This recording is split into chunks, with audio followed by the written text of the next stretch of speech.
Hey there, Bridge family, it's Pastor Jeff, and today I'd like to talk to you about the size of your fire. The size of your fire. When we talk about being tried and tested, when we think about going through the storms and the trials of life, we think about them oftentimes as fires.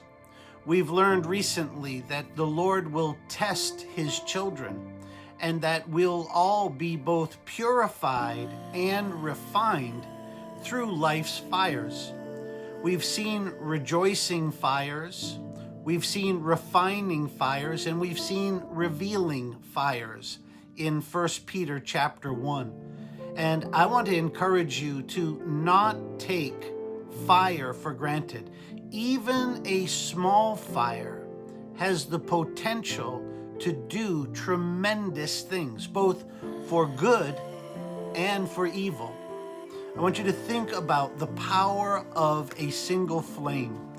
One little flame, that little flame has the potential to take out 1,000 acres in a forest fire. At the same time, that little flame could be used to boil water that could then be turned into steam, which then could have the power to drive a locomotive. We've seen the power of fire. Whether you have an inferno, a raging fire that seems to be overwhelming, or if you have a single little flame, respect the fire. And again, you don't need to fear the fire. When you walk by faith, you can trust that God is working all things together for the good of those who love him and are called according to his purposes.